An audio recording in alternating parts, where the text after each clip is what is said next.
नमस्कार मित्रांनो, माझ्या यूट्यूब चॅनलवर तुम्हा सर्वांचे पुन्हा एकदा स्वागत आहे। आज आपण FCI फूड कॉर्पोरेशन ऑफ इंडियाच्या 2014 पूर्वी रिटायर झालेल्या EPS 95 पेन्शनधारकांसाठी येत असलेल्या मोठ्या अपडेटविषयी चर्चा करणार आहोत। ही बातमी तुमच्यासाठी अत्यंत महत्त्वाची ठरू शकते। संपूर्ण माहिती जाणून घेण्यासाठी व्हिडिओला शेवटपर्यंत नक्की पहा। जर तुम्ही अद्याप आमचे चॅनल सबस्क्राइब केले नसेल तर लगेचच सबस्क्राइब करा आणि बेल आयकॉनवरही क्लिक करा, जेणेकरून तुम्हाला अशीच उपयुक्त माहिती वेळोवेळी मिळत राहील। EPS 95 पेन्शनधारकांना मोठा धक्का।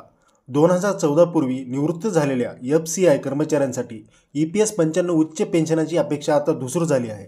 यामागे EPFO employment provident fund of organisation यांच्याकडून स्पष्ट नकार आणि FCI व्यवस्थापनाची निष्क्रियता हे मुख्य कारणे आहेत। EPFOचा स्पष्ट नकार।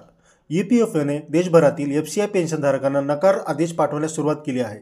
या आदेशात FCIच्या मागण्यांचे आक्षेप आणि EPFOच्या नकाराचे कारण स्पष्टपणे नमूद करण्यात आले आहे। सर्वोच्च न्यायालयाच्या ऐतिहासिक आदेशानंतरही EPFOने उच्च पेन्शनसाठी आवश्यक ती पावले उचलली नाहीत। कामगार संघटनांची भूमिका आणि निष्क्रियता। कामगार संघटना आणि निवृत्ती कर्मचाऱ्यांच्या संघटनांनी EPFOच्या विरोधात ठोस पावले उचलली नाहीत। या निष्क्रियतेमुळे निवृत्तीवेतनधारक कर्मचाऱ्यांना निराशा आणि असहाय्यता दिसून येत आहे। न्यायालयाची प्रतीक्षा। दिल्ली उच्च न्यायालयात काही संघटनांनी याचिका दाखल केल्या, मात्र या प्रकरणातील निर्णयाला अनेक वर्षे लागू शकतात। सर्वोच्च न्यायालयाचा ऐतिहासिक निर्णय फायदा 2014 पूर्वी निवृत्त झालेल्या कर्मचाऱ्यांना मिळालेला नाही। आशेचा अंत। सध्या परिस्थिती पाहता FCI निवृत्त कर्मचाऱ्यांसाठी वाढीव पेन्शन मिळण्याची आशा जवळपास सोडली आहे। काही ठोस आणि निर्णायक पावले उचलल्याशिवाय या प्रश्नाचे निराकरण होणार नाही।